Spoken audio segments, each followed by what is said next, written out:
Reasons ಇದೆ ನಾನು ಯಾಕೆ ಇದನ್ನು ಮಾಡ್ತಿದ್ದೀನಿ ಅಂತ. ಸೊ ನಾನು ಅದನ್ನು ಮಾತಾಡ್ತಾ ಎಕ್ಸ್ಪ್ಲೇನ್ ಮಾಡ್ಕೊಂಡು ಹೋಗ್ತೀನಿ ನಿಮಗೆ. ನಾನು ಯಾಕೆ ಇದನ್ನು ಪರ್ಟಿಕ್ಯುಲರಾಗಿ ನಾನು ಹೇಳಿದೆ, ಇದನ್ನು ಪರ್ಟಿಕ್ಯುಲರಾಗಿ ಯಾಕೆ ತೊಗೊಂಡೆ ಅಂತ ನಾನು ಹೇಳ್ತೀನಿ. ಸ್ವಲ್ಪ ಅಡ್ಜಸ್ಟ್ ಮಾಡ್ಕೊಳ್ಳಿ. ನಂಗೆ ಅರ್ಥ ಆಗುತ್ತೆ, ಸ್ವಲ್ಪ ಎಲ್ಲರಿಗೂ ಟೆಕ್ನಿಕಲಾಗಿ ಅಷ್ಟು ಅರ್ಥ ಆಗಲ್ಲ ಅಂತ. ಬಟ್ ರೀಸನ್ಸ್ ನನಗೆ ಆದಷ್ಟು ನಾನು ಟೆಕ್ನಿಕಲಾಗಿ ಅರ್ಥ ಮಾಡೋಕ್ಕೆ ಟ್ರೈ ಮಾಡ್ತೀನಿ. ಸೊ ಓಕೆ, ಸ್ಟಾರ್ಟ್ ಮಾಡೋಣ.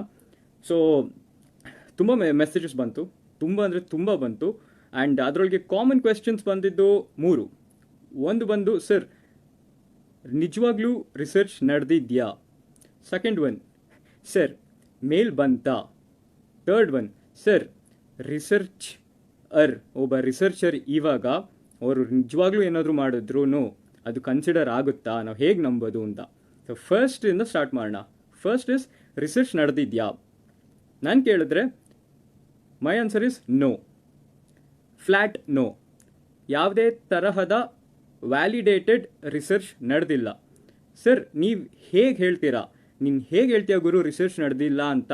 ಅಲ್ಲಿ ಭಾಷಣ ಇದೆ, ಒಂದು ಸೂಪರ್ಸಾನಿಕ್ ಸ್ಪೀಡಲ್ಲಿ ಹೋಗ್ತಿರೋ ಆಕ್ಟಾಕಾಪ್ಟರ್ ಅಂದರೆ 8 ಭುಜಗಳಿರುವ ಒಂದು ಡ್ರೋನ್ ಅಷ್ಟೇ ಆಕ್ಟಾಕಾಪ್ಟರ್ ಅಂದರೆ. ಅದೇ ಥರ ಕ್ವಾಡ್ ಅಂದರೆ 4, ಹೆಕ್ಸಕಾಪ್ಟರ್ ಅಂದರೆ 6 ಭುಜಗಳಿರುವ ಯಂತ್ರ, ಅಷ್ಟೇ ಡಿಫ್ರೆನ್ಸ್. ಸೊ ಸೂಪರ್ಸಾನಿಕ್ ಸ್ಪೀಡಲ್ಲಿ ಅದು ಹೋಗ್ತಿದ್ಯಂತಲ್ಲ, ಅದು ಯಾರು ಮಾಡಿಲ್ವಂತಲ್ಲ, ಅದಕ್ಕೆ ಒಂದು ಪೇಟೆಂಟು ಬರ್ಬೋದಲ್ಲ.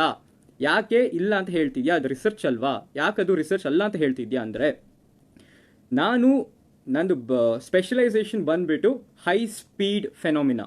ಹಂಗಂದ್ರೆ ಇವಾಗ ನಾವು ಸ್ಪೀಡ್ ಬಗ್ಗೆ ಮಾತಾಡಿದ್ರೆ 4 ರೆಜಿಮ್ಸ್ ಬರುತ್ತೆ, 4 ಲೆವೆಲ್ಗಳು. ಒಂದು ಸಬ್ಸಾನಿಕ್ ಅಂತ ಬರುತ್ತೆ, ಒಂದು ಟ್ರಾನ್ಸಾನಿಕ್ ಅಂತ ಬರುತ್ತೆ, ಒಂದು ಸೂಪರ್ಸಾನಿಕ್ ಅಂತ ಬರುತ್ತೆ, ಒಂದು ಹೈಪರ್ಸಾನಿಕ್ ಅಂತ ಬರುತ್ತೆ. ಸೊ ಇವಾಗ ನಾವು ಸೂಪರ್ಸಾನಿಕ್ ಅಂತ ಕನ್ಸಿಡರ್ ಮಾಡಿದ್ರೆ ಅದೇ ಆದ ಒಂದು ಡಿಸೈನ್ ಮಾಡುವ ಪದ್ಧತಿಗಳಿರುತ್ತೆ. ಇವಾಗ ನಾನು ಒಂದು ಸೂಪರ್ಸಾನಿಕ್ ಸ್ಪೀಡಲ್ಲಿ ಹಾರುವ ಯಂತ್ರವನ್ನು ನಾನು ಡಿಸೈನ್ ಮಾಡಬೇಕು ಅಂದರೆ ನಾನು ಫಸ್ಟು ಡಿಸೈನ್ ಮಾರ್ಕ್ ನಂಬರ್ ಅಂತ ಕನ್ಸಿಡರ್ ಮಾಡ್ತೀನಿ. ಮಾರ್ಕ್ 2 ಇಂದ ಮೇಲ್ ಹೋಗುವ ಎಲ್ಲ ಯಂತ್ರಗಳಿಗೆ ನಾವು ಸೂಪರ್ಸಾನಿಕ್ ವೆಹಿಕಲ್ಸ್ ಅಂತ ಕರಿತೀವಿ. So design mark number 1 consider ಮಾಡ್ತೀನಿ. ಸೆಕೆಂಡ್ ಬರೋದು ನಂದು ವಿಸ್ಕಾಸಿಟಿ ಕನ್ಸಿಡರ್ ಮಾಡ್ತೀನಿ, ಟೆಂಪರೇಚರ್ ಕನ್ಸಿಡರ್ ಮಾಡ್ತೀನಿ, ಪ್ರೆಷರ್ ಕನ್ಸಿಡರ್ ಮಾಡ್ತೀನಿ. ಸೊ ಈ ವೇರಿಯಬಲ್ಸ್ ನಾನು ಏನು ಮಾಡ್ತೀನಿ ಅಂದರೆ ಈಕ್ವೇಷನ್ಸ್ ಬರುತ್ತೆ, ಗವರ್ನಿಂಗ್ ಈಕ್ವೇಷನ್ಸ್ ಅಂತ ನಾವು ಕರಿತೀವಿ. ಈ ಈಕ್ವೇಷನ್ಸ್ ಅಲ್ಲಿ ನಾವು ಅದನ್ನ ಇನ್ಕಾರ್ಪೊರೇಟ್ ಮಾಡ್ತೀವಿ. ಹಂಗಾದ್ರೆ ನಮಗೆ ಸಿಕ್ಕಿರೋ ವ್ಯಾಲ್ಯೂಸ್ನ ಅದಕ್ಕೆ ರೀಪ್ಲೇಸ್ ಮಾಡ್ತೀವಿ ಅಷ್ಟೇ. ಸೊ ಅದರಿಂದ ನಮಗೆ ಒಂದು ಶೇಪ್ ಬರುತ್ತೆ, ಸೂಪರ್ಸಾನಿಕ್ ಬಾಡಿ ಬರುತ್ತೆ. ಓಕೆ, ಅದನ್ನ ನಾವು ಸೂಪರ್ಸಾನಿಕ್ ಬಾಡಿ ಅಥವಾ ಅದನ್ನ ನಾವು ಕ್ಯಾಡ್ ಮಾಡೆಲ್ ಮಾಡಿಬಿಟ್ಟು ನಾವು ಅನಾಲಿಸಿಸ್ ಮಾಡ್ತೀವಿ. ಸೊ ಡ್ರೋನ್ ಯಾಕೆ ಆಗಲ್ಲ, ಡ್ರೋನ್ ಯಾಕೆ ಸೂಪರ್ಸಾನಿಕ್ ಸ್ಪೀಡಲ್ಲಿ ಹೋಗೋಕ್ಕಾಗಲ್ಲ ಅಂದರೆ, ನೀವು ಯಾವುದೇ ಒಂದು ಸೂಪರ್ಸಾನಿಕ್ ಬಾಡಿ ಎಕ್ಸ್ಟ್ರೂಡ್ ಮಾಡಿದ್ರು, ಸೊ ಪ್ಲೀಸ್ ಒನ್ ರಿಕ್ವೆಸ್ಟ್, ಯಾರು ಕಾಲ್ ಮಾಡೋಕ್ಕೆ ಹೋಗಬೇಡಿ, ವಿಡಿಯೋ ಕಾಲ್ದೆಲ್ಲ ಮಾಡೋಕ್ಕೆ ಹೋಗಬೇಡಿ, ಇಂಟ್ರಪ್ಟ್ ಆಗುತ್ತೆ ನನಗೆ. ಸೊ ನನ್ನ ಆಗಲೇ ಹೇಳ್ದಂಗೆ ಒಂದು ಸೂಪರ್ಸಾನಿಕ್ ಬಾಡಿ ಅಂತ ನಾವು ಇದು ಮಾಡಬೇಕು ಅಂತ ಹೇಳಿ, ಈ ಡ್ರೋನ್ ಯಾಕೆ ಒಂದು ಸೂಪರ್ಸಾನಿಕ್ ಬಾಡಿ ಆಗಲ್ಲ ಅಂತ ಹೇಳಿದ್ರೆ, ನಾವು ಒಂದು ಸೂಪರ್ಸಾನಿಕ್ ಸ್ಪೀಡಲ್ಲಿ ಹೋದರೆ ಆ ಸೂಪರ್ಸಾನಿಕ್ ಬಾಡಿ ಮೇಲೆ ಶಾಕ್ ವೇವ್ಸ್ ಅಂತ ಬೀಳುತ್ತೆ. ಆ ಶಾಕ್ ವೇವ್ಸ್ ಅಂತ ಬಿದ್ದಾಗ ಸೂಪರ್ಸಾನಿಕ್ ಸ್ಪೀಡಲ್ಲಿ ಬೌಂಡ್ರಿ ಲೇಯರ್ ಅಂತ ಒಂದಿರುತ್ತೆ. ಬೌಂಡ್ರಿ ಲೇಯರ್ ಅಂದರೆ ಏನಪ್ಪ ಅಂತ ಹೇಳಿದ್ರೆ, ನೀವು ಒಂದು ಗ್ಲಾಸ್ ತಗೊಂಡು ಒಂದು ನಲ್ಲಿ ಕೆಳಗೆ ಇಟ್ಟರೆ ಆ ಗ್ಲಾಸ್ ಮೇಲೆ ಒಂದು ಥಿನ್ ಲೇಯರ್ ನೀರು ಓಡುತ್ತೆ, ಅದಕ್ಕೆ ನಾವು ಬೌಂಡ್ರಿ ಲೇಯರ್ ಅಂತ ಹೇಳ್ತೀವಿ. ಆ ಬೌಂಡ್ರಿ ಲೇಯರು ಸೂಪರ್ಸಾನಿಕ್ ಸ್ಪೀಡ್ಸಲ್ಲಿ ತುಂಬ ಚಿಕ್ಕದಿರುತ್ತೆ.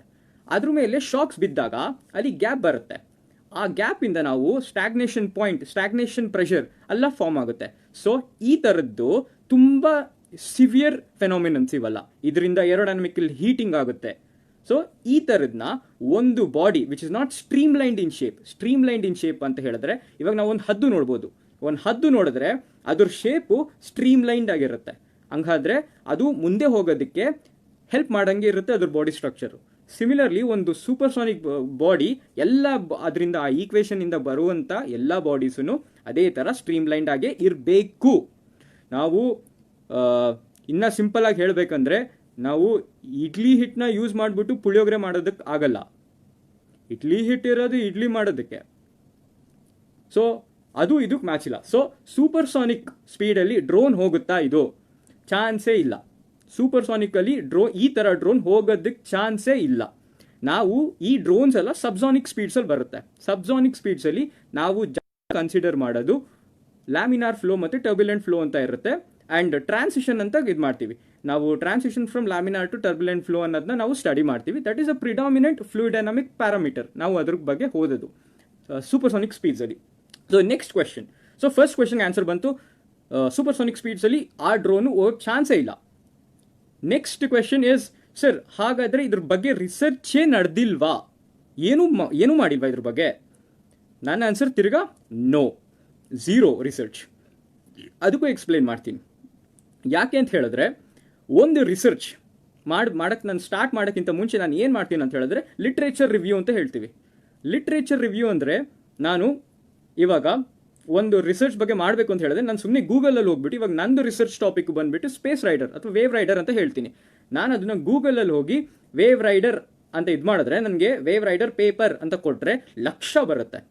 ನಾನು ಎಲ್ಲ ಓದೋದಕ್ಕಾಗಲ್ಲ, ಅಂದರೆ ಅಷ್ಟೊಂದು ಟೈಮ್ ಇರಲ್ಲ. ಇಟ್ ಈಸ್ ಹ್ಯೂಮನ್ಲಿ ಇಂಪಾಸಿಬಲ್, ಮನುಷ್ಯನಿಗೆ ಆ ಥರ ಮಾಡೋದಕ್ಕಾಗಲ್ಲ. ಸೊ ನಾನೇನು ಮಾಡ್ತೀನಿ, ಫಿಲ್ಟರ್ಸ್ ಕೊಡ್ತೀನಿ. ಯಾವ ಥರ ಅಂತ ಹೇಳಿದ್ರೆ, ಸ್ಪೇಸ್ ರೈಡರ್ ಅಂತ ಗೂಗಲ್ ಮಾಡಲ್ಲ ನಾನು, ಹೈಪರ್ಸಾನಿಕ್ ಸ್ಪೇಸ್ ರೈಡರ್ ಅಂತ ಮಾಡ್ತೀನಿ. ಹೈಪರ್ಸಾನಿಕ್ ಅನ್ನೋ ವರ್ಡ್ ಬರುತ್ತೆ, ಸೊ ಫಿಲ್ಟರ್ ಆಗುತ್ತೆ ಅದು. ಸಿಮಿಲರ್ಲಿ ನೆಕ್ಸ್ಟ್ ಫಿಲ್ಟರ್ ಕೊಡ್ತೀನಿ, ಬ್ಲಂಟೆಡ್ ಹೈಪರ್ಸಾನಿಕ್ ವೇವ್ ರೈಡರ್ ಅಂತ. ಸೊ ಬ್ಲಂಟ್ ಬಂತು, ಇನ್ನು ಫಿಲ್ಟರ್ ಆಗುತ್ತೆ. ಅದಾದಮೇಲೆ ಬ್ಲಂಟ್ನ ಸ್ಪೆಸಿಫೈ ಮಾಡ್ತೀನಿ, 10% ಬ್ಲಂಟೆಡ್, 2 ಸೆಂಟಿಮೀಟರ್ ಬ್ಲಂಟೆಡ್ ಅಂತ ಸ್ಪೆಸಿಫೈ ಮಾಡ್ತೀನಿ. ಅವಾಗ ಎಲ್ಲ ಫಿಲ್ಟರ್ ಆಗಿ ನನಗೆ ಉಳಿದಿರೋದೇ 10 ಪೇಪರ್ ಮ್ಯಾಕ್ಸಿಮಮ್ ಉಳಿದಿರುತ್ತೆ. ಸೊ ಆ 10 ಪೇಪರಲ್ಲಿ ನನಗೆ ಫ್ರೀ ಆಕ್ಸೆಸ್. ಇವಾಗ ಸಪೋಸ್ ನಾನು ಒಬ್ಬ ಪ್ರೈವೇಟ್ ರಿಸರ್ಚರ್, ನನ್ನ ಹತ್ರ ಯೂನಿವರ್ಸಿಟಿದು ಪಾಸ್ ಎಲ್ಲ ಇರಲ್ಲ.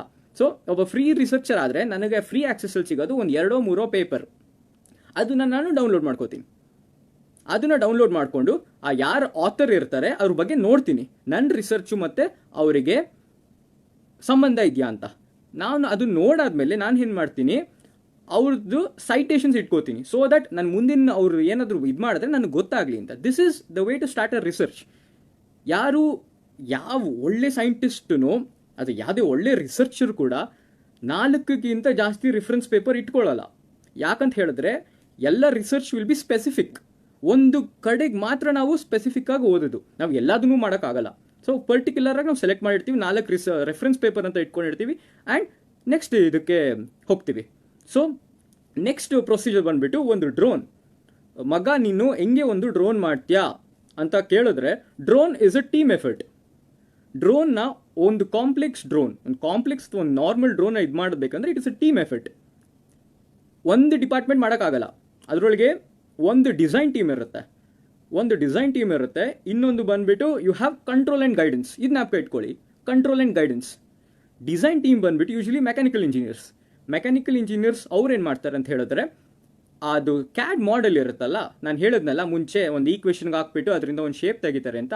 ಆ ಮಾಡೆಲ್ನ ಅವರು ಕ್ಯಾಡಲ್ಲಿ ಮಾಡಿಬಿಟ್ಟು, next is a very important face, ಅದಕ್ಕೆ ನಾವು ಗ್ರಿಡ್ ಜನರೇಷನ್ ಅಂತ ಹೇಳ್ತೀವಿ.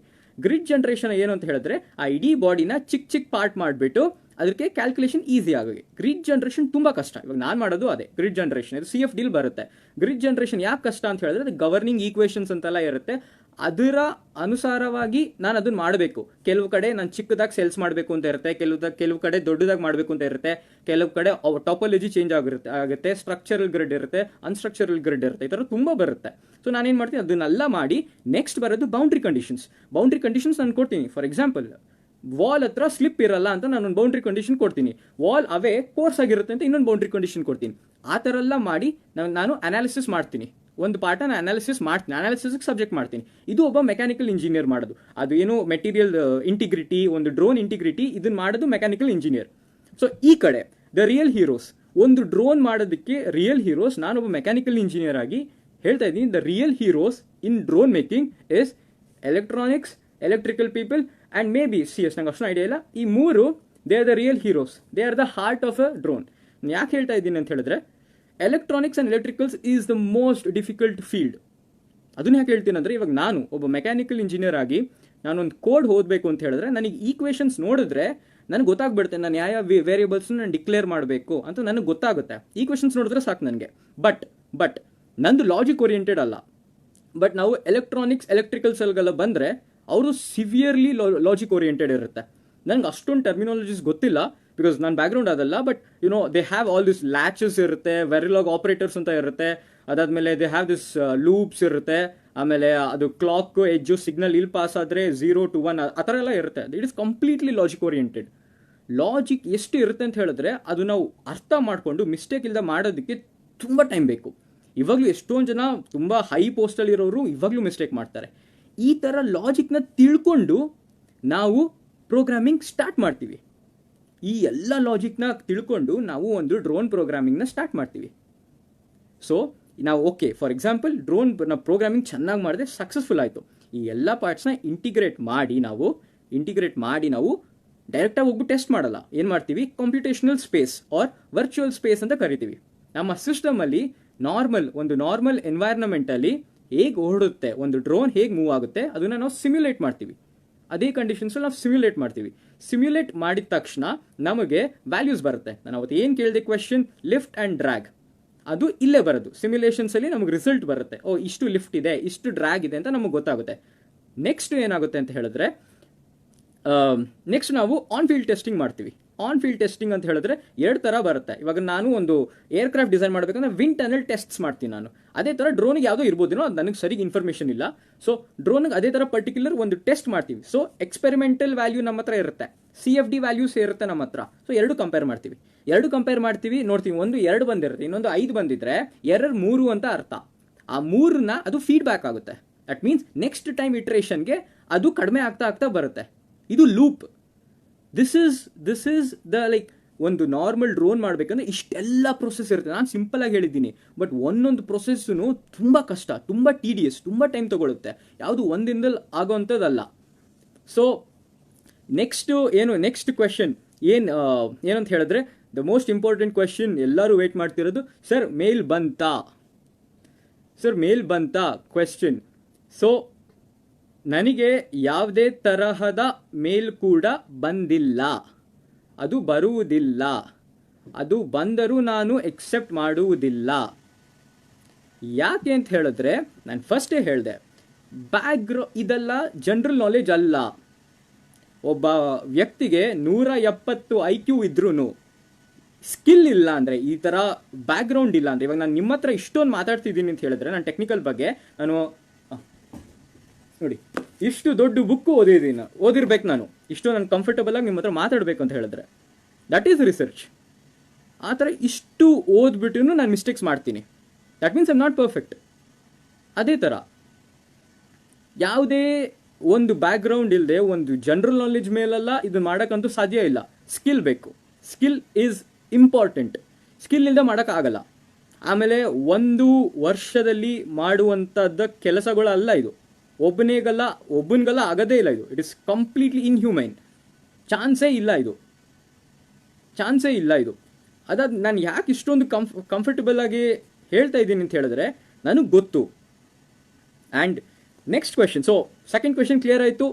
ನನಗೆ ಯಾವುದೇ ಮೇಲ್ ಬಂದಿಲ್ಲ, ಬರೋದು ಇಲ್ಲ, ಅದು ನಾನು ಎಕ್ಸೆಪ್ಟು ಮಾಡಲ್ಲ. ಬಿಕಾಸ್ ಒಬ್ಬ ವ್ಯಕ್ತಿ ಒಂದು ಸಿಂಪಲ್ ಕ್ವೆಶನ್ಗೆ ಆನ್ಸರ್ ಮಾಡೋಕ್ಕೆ ಆಗ್ತಿಲ್ಲ, ಅದಾದಮೇಲೆ ನನಗೊಂದು 10 ದಿನ ಆದಮೇಲೆ ನನಗೆ ಅದಕ್ಕೆ ಆನ್ಸರ್ ಬಂತು ಅಂತ ಹೇಳಿದ್ರೆ ಯಾರು ಎಕ್ಸೆಪ್ಟ್ ಮಾಡ್ತಾರೆ ಅದನ್ನು?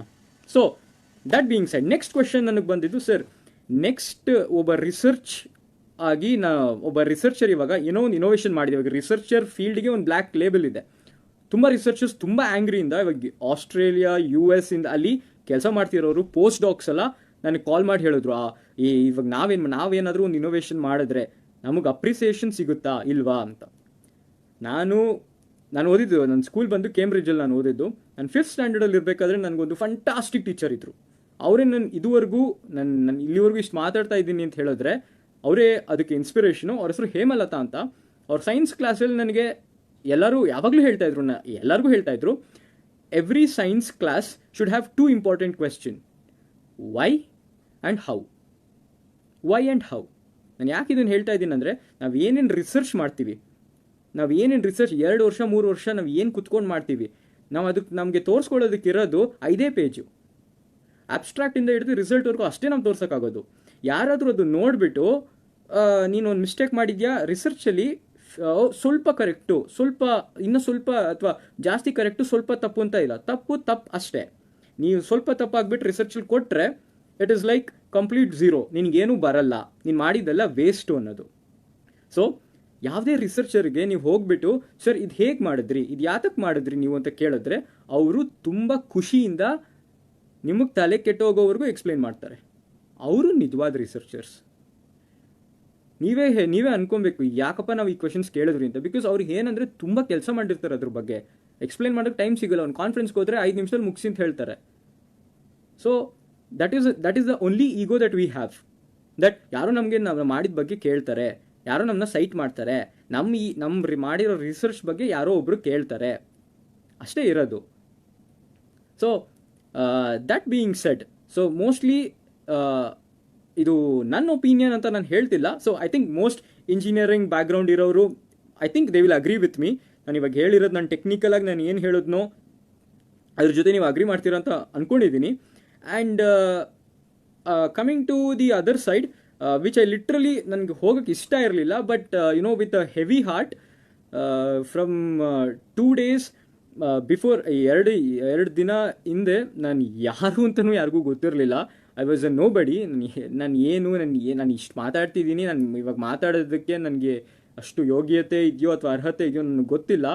ಬಟ್ ಮೊನ್ನೆಯಿಂದ ನನಗೆ ಯಾರೋ ಅಣ್ಣ, ಮಗ, ಮಚ್ಚ, ಅಣ್ಣ ಆ ಥರ ಎಲ್ಲ ಹೇಳಿದ್ರು. ನಂಗೆ ತುಂಬ ಖುಷಿ ಆಯಿತು. ಲೈಫಲ್ಲಿ ನನಗೆ ತುಂಬ ದೊಡ್ಡ ಫ್ಯಾಮಿಲಿ ಸಿಗ್ತೇನೋ ಅಷ್ಟು ಖುಷಿ ಆಯಿತು. ಆ್ಯಂಡ್ ಲೈಕ್ ಒಂದು ಫೀಲಿಂಗ್ ಇದ್ದೇ ಇರುತ್ತೆ ದಟ್ ಒಬ್ಬನ ಬೀಳಿಂದ ನನ್ನ ಏಳಿಗೆ ಆಗ್ತಿದೆ ಅಂತ ಅದು ಇದ್ದೇ ಇದೆ. ಬಿಕಾಸ್ ನನಗೆ ಒಬ್ಬರು ಮೆಸೇಜ್ ಮಾಡಿದ್ರು, ಅವರು ನನಗೆ ಹೇಳಿದ್ರು ಲೈಕ್ ಅವ್ರ ಸನ್ ಎಕ್ಸ್ಪೈರ್ ಆಗಿದ್ದಾರೆ, ಲೈಕ್ ಅವನು ಇಂಜಿನಿಯರಿಂಗ್ ಸ್ಟೂಡೆಂಟ್ ಆಗಿದ್ದ. ಆ್ಯಂಡ್ ಅವ್ರು ನನಗೆ ಹೇಳಿದ್ರು ಮೋಸ್ಟ್ಲಿ ಅವ್ನು ಇದ್ದಿದ್ರೆ ಅವ್ನು ನಿಂತರೇ ಮಾತಾಡ್ತಿದ್ನೇನೋ ಕೊಣೋ ಅಂತ. ನಂಗೆ ತುಂಬ ಅದು ಒಂಥರ ಹರ್ಟ್ ಆಯ್ತು ನನಗೆ. ಬಟ್ ದೆನ್ ಅಗೇನ್ ನಾನೇನು ಹೇಳ್ತಾ ಇದ್ದೀನಿ ಅಂದರೆ, ಲೈಕ್ ಎಲ್ಲರಿಗೂ ನಾನು ಕನ್ನಡಿಗರಿಗೆ ನನ್ನ ನಿಜವಾಗ್ಲೂ ಇಲ್ಲಿವರೆಗೂ ನೀವು ದರ್ಶನ್ ಬರಲೇಬೇಕು, ನೀನು ಬರೋ ಗಂಟ ನಮಗೆ ಕನ್ಕ್ಲೂಷನ್ ಸಿಗಲ್ಲ ಅಂತ ಹೇಳ್ದವ್ರಿಗೆ ನಂದು ಒಂದೇ ರಿಕ್ವೆಸ್ಟ್ ಇರೋದು, ತಪ್ಪಾಗಿದೆ, ಪ್ಲೀಸ್ ಫರ್ಗಿವ್ ಮಾಡಿ. ಯಾಕೆ ಹೇಳ್ತಾ ಇದ್ದೀನಿ ಅಂದರೆ, ಹೇಟ್ ಮಾಡೋದು ನಮ್ಮ ಗುಣ ಅಲ್ಲ. ನಾವು ಕನ್ನಡಿಗರು, ನಾವು ಹೇಟ್ ಮಾಡಬಾರದು. ತಪ್ಪು ನಡೆದಿದೆ. ಇಂಟ್ರೆಸ್ಟ್ ಇದ್ದರೆ ಅದ್ರ ಬಗ್ಗೆ ಓದಲಿ, ಡೈನಾಮಿಕ್ಸ್ ಓದಲಿ, ಮೆಕ್ಯಾನಿಕ್ಸ್ ಓದಲಿ, ಕೈನಾಮೆಟಿಕ್ಸ್ ಓದಲಿ, ಅಚೀವ್ ಮಾಡಲಿ, ಖುಷಿ. ನಾವು ನಮ್ಮ ಕರ್ನಾಟಕಕ್ಕೆ ಮಾಡದೆ ಬೇರೆ ಎಲ್ಲಿ ಮಾಡೋಕ್ಕೆ ಇದಾಗುತ್ತೆ. ಒಬ್ಬ ಕನ್ನಡಿಗ ಇಷ್ಟೊಂದು ವರ್ಲ್ಡ್ ಸ್ಟೇಜಲ್ಲಿ ರಿಪ್ರೆಸೆಂಟ್ ಮಾಡಿದ್ದಾನಂದರೆ ನಮಗೆ ಎಲ್ಲರಿಗೂ ಹೆಮ್ಮೆ ಆಗುತ್ತೆ. ಸೊ ಇನ್ನೊಂದು ಹೇಳೋಕ್ಕೆ ಇಷ್ಟಪಡ್ತೀನಿ, ನಾನು ಮೊನ್ನೆಯಿಂದ ತುಂಬ ಇಂಟರ್ವ್ಯೂಸ್ಗೆಲ್ಲ ಕರೆದಾಗ ನಾನು ರಿಜೆಕ್ಟ್ ಮಾಡಿದೆ. ಓನ್ಲಿ ರೀಸನ್ ಬೀಯಿಂಗ್, ಈ ಥರ ವಿಷಯ ಎಲ್ಲ ಸ್ಪ್ರೆಡ್ ಆಗಬಾರ್ದು. ಯಾಕಂದರೆ ಇದು ಜಾಸ್ತಿ ಸ್ಪ್ರೆಡ್ ಆಗ್ತಾ ನಮ್ಮ ಸ್ಟೇಟಿಗಿನ್ನ ವ್ಯಾಲ್ಯೂನೇ ಡೌನ್ ಆಗೋದು. ಸೊ ಇದೆಲ್ಲ ಸ್ಪ್ರೆಡ್ ಆಗಬಾರ್ದು. This should stop. ನಿಮಗೆ ಇವಾಗ ಕನ್ಕ್ಲೂಷನ್ ಸಿಕ್ಕಿದೆ ಅಂತ ಅನ್ಕೋತೀನಿ. ನೀವು ಕೇಳ್ದಂಗೆ ದರ್ಶನೇ ಬಂದು ಮಾತಾಡಿರೋದು. ಟೆಕ್ನಿಕಲಾಗಿ ಮೆಕ್ಯಾನಿಕಲೆಲ್ಲ ನಾನು ತಪ್ಪು ಮಾಡಿರಲ್ಲ, ನನಗೆ ಗೊತ್ತು, ನನ್ನ ರಿಸರ್ಚ್ ಅದು. ಎಲೆಕ್ಟ್ರಾನಿಕ್ಸ್ ರಿಲೇಟೆಡ್ ನಾನು ಏನೋ ತಪ್ಪು ಹೇಳಿದ್ರೆ, ಸೊ ನೀವು ನನ್ನ ಕರೆಕ್ಟ್ ಮಾಡಿ, ಈ ಥರ ಮಾಡು, ಈ ಥರ ಕಣೋ, ನೀನು ಹೇಳಿದ ತಪ್ಪು ಅಂತ ಇದು ಮಾಡಿ. I am very approachable. ನನ್ನ ಇನ್ಸ್ಟಾಗ್ರಾಮ್ ಹ್ಯಾಂಡಲ್ ಇದೆ ನಿಮ್ಮ ಹತ್ರ, so you can text me, very happy. But ನಾನು ಕೇಳೋದು ಒಂದೇ ಇಷ್ಟು. ಆ್ಯಂಡ್ ಒಂದು ಹೇಳಬೇಕು, Karnataka's troll pages and memes are unbelievable, awesome. They are like out of the world, unparalleled. ಯಾಕೆ ನಾನು ಹೇಳ್ತಾ ಇದ್ದೀನಿ ಅಂತ ಹೇಳಿದ್ರೆ, ಇಟ್ ಇಸ್ ನಾಟ್ ದಟ್ ನನ್ನ ಅವ್ರು ಫೇಮಸ್ ಮಾಡಿಬಿಟ್ರು ಓವರ್ ನೈಟ್ ಅಂತ ಅಲ್ಲ. They respected my privacy a lot. ಅದು ತುಂಬ ಇಂಪಾರ್ಟೆಂಟ್. ಬಿಕಾಸ್ ಬೆಳಗ್ಗೆ ರಾತ್ರಿ ನನ್ನ ಫೋನ್ನ ನಾನು ಸ್ವಿಚ್ ಆಫ್ ಮಾಡೋಕ್ಕಾಗಲ್ಲ. ಯಾಕಂದರೆ ನಂಗೆ ಲ್ಯಾಬಿಂದ ಕಾಲ್ಸ್ ಬರುತ್ತೆ, ಮಿಡ್ ನೈಟಿಂದನೂ ಕಾಲ್ಸ್ ಬರ್ಬೋದು. ಅದಕ್ಕೆ ನಾನು ಫೋನ್ನ ಸ್ವಿಚ್ ಆಫ್ ಮಾಡೋಕ್ಕಾಗಲ್ಲ. ಸೊ ಬರ್ತಿತ್ತು ತುಂಬ, ಸರ್ ಪ್ಲೀಸ್ ಇಂಟರ್ವ್ಯೂಗೆ ಬನ್ನಿ, ಅದಕ್ಕೆ ಬನ್ನಿ, ಇದಕ್ಕೆ ಬನ್ನಿ ಅಂತ. ನಾನು ಹೇಳಿದೆ, this is a very sensitive thing. ಈಗ ಇಂಟರ್ವ್ಯೂ ಮಾಡೋದ್ರಿಂದ ತುಂಬ ಜಾಸ್ತಿ ಇದು ಎಸ್ಕಲೇಟ್ ಆಗುತ್ತೆ. ಸೊ ನಾನೇ ಲೈವಿಗೆ ಹೋಗ್ತೀನಿ, ನಾನೇ ಮಾತಾಡ್ತೀನಿ. ನಾನು ಬರಬೇಕು ಅಂತ ಜನ ಕೇಳಿರೋದು, ನಾನೇ ಬರ್ತೀನಿ. I think this is a proper conclusion and they are awesome. So ನಾನು ಅವ್ರಿಗೆ ಕೈ ಮುಗಿದು ಕೇಳ್ಕೊತೀನಿ. ಸೊ ಪ್ಲೀಸ್ ಜನರಿಗೆ ಲೈಕ್ ಈ ಥರ ಅವನ ಮೇಲೆ ಹೇಟ್ ಬೇಡ, ಈ ಸಿಚುವೇಶನ್ ಬಗ್ಗೆ ಹೇಟ್ ಬೇಡ. So let us forgive. ನಮ್ಮ ಇಡೀ ಕರ್ನಾಟಕದಲ್ಲಿ ಒಂದು ದೊಡ್ಡ ಸೂತಕ ಇದೆ ನಮಗೆ ಇವಾಗ, ಕೊರೋನಾ ಅನ್ನೋದು. ನಾವು ಅದನ್ನು ಗೆಲ್ಲೋಣ ಫಸ್ಟು. ಅದ್ರ ಮುಂದೆ ಇದೆಲ್ಲ ಏನೂ ಇಲ್ಲ. ಅದು ನಾವು ಚೆನ್ನಾಗಿದ್ದರೆ ಇನ್ನೆಲ್ಲ ಮಾಡ್ಬೋದು. ಸೊ ಅದು ಒಂದು ನನ್ನ ಕಡೆಯಿಂದ ರಿಕ್ವೆಸ್ಟ್. ಅದೇನೋ ಗೊತ್ತಿಲ್ಲ, ಇವತ್ತು ಅನ್ನಿಸ್ತಿದೆ ದರ್ಶನ್ ನಾನು ಏನಾದರೂ ಹೇಳಿದ್ರೆ ಅಟ್ಲೀಸ್ಟ್ ಏನೋ ಗೊತ್ತಿಲ್ಲ 40% ಆಫ್ ದ ಜನ ನನ್ನ ಮಾತು ಕೇಳಿ ದರ್ಶನ್ ಹೇಳ್ತಾ ಇದ್ದಾನೆ, ಸೊ ವಿ ಶುಡ್ ಫರ್ಗಿವ್ ಅಂತ ಅನ್ಕೋತಾರೆ ಅಂತ ನಾನು ಅಂದ್ಕೊಂಡಿದ್ದೀನಿ. ಸೊ ಪ್ಲೀಸ್ ಕೈ ಮುಗ್ದು ಕೇಳ್ಕೊತೀನಿ, ಒಬ್ಬ ಒಬ್ಬ ನೀವೇ ಹೇಳಿದಿರ ಅಣ್ಣ, ಮಗ, ಮಚ್ಚ, ಬ್ರೋ, ಡೂಡ್ ಕಡೆಯಿಂದ ಬರ್ತಿದೆ. So please let us forgive, let us forget, let us move on. So ಇಲ್ಲಿವರೆಗೂ ನಾನು ಮಾತಾಡಿದ್ದು ಆ ಇನ್ಸಿಡೆಂಟ್ ಬಗ್ಗೆ. ಸೊ ನಾನು ಇನ್ನೂ ಸ್ವಲ್ಪ ಹೊತ್ತು ಮಾತಾಡ್ತೀನಿ, that is not related to this. So ಇವಾಗ ನಾನು ಹೇಳ್ದಂಗೆ ಮುಗೀತಿದ್ದು, ನಾನು ಇದ್ರ ಬಗ್ಗೆ ತಿರ್ಗಾ ಮಾತಾಡಲ್ಲ. ಸೊ ನಿಮಗೆ ಬೇಕಾಗಿರೋ ಕನ್ಕ್ಲೂಷನ್ ನಾನು ಕೊಟ್ಟಿದ್ದೀನಿ ಅಂತ ನಾನು ಅಂದ್ಕೊಂಡಿದ್ದೀನಿ. ಸೊ ನೆಕ್ಸ್ಟ್ ನಾನು ಮಾತಾಡೋದು, ತುಂಬ ಜನ ನನಗೆ ಲೈಕ್ ಸರ್ ನಾವು ಟೆಕ್ನಿಕಲ್ ಫೀಲ್ಡಲ್ಲಿ ಇದ್ದೀವಿ, ನಾವು ಈ ಥರ ಮಾಡ್ತಾ ಇದ್ದೀವಿ, ಹೌ ಕ್ಯಾನ್ ವಿ, ನಮಗೆ ಅಡ್ವೈಸ್ ಬೇಕು ಆ ಥರ ಇದು.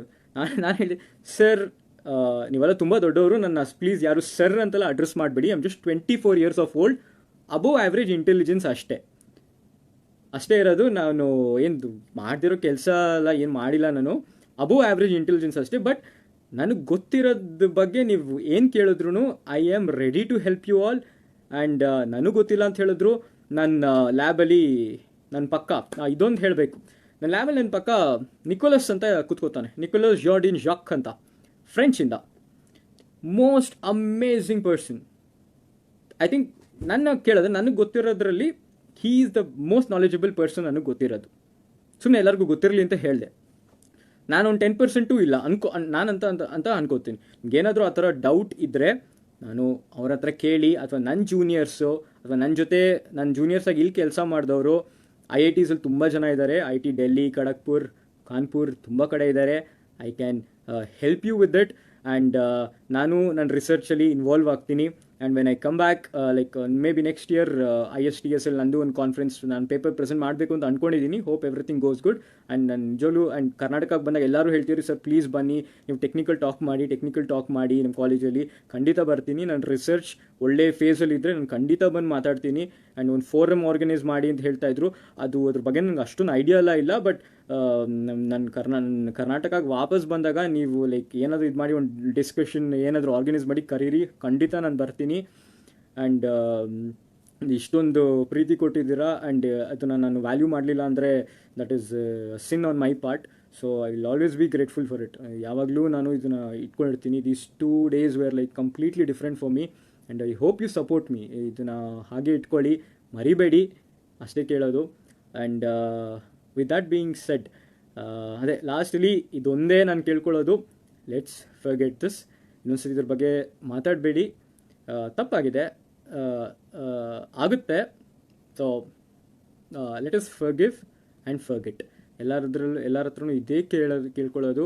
ಆಮೇಲೆ ಈ ಕೊರೋನಾ ಅನ್ನೋದು ತುಂಬ ಹರಡ್ತಾ ಇದೆ. ಸೊ ಎಲ್ಲರೂ ಹುಷಾರಾಗಿರಿ, take care. And I hope you all a very happy life. So thank you all. ನಾನು ಇಲ್ಲಿಗೆ ನನ್ನ ಲೈವ್ ಸ್ಟ್ರೀಮ್ ಮುಗಿಸ್ತೀನಿ. Thank you all for coming and have a good night. ಶುಭರಾತ್ರಿ. Thank you.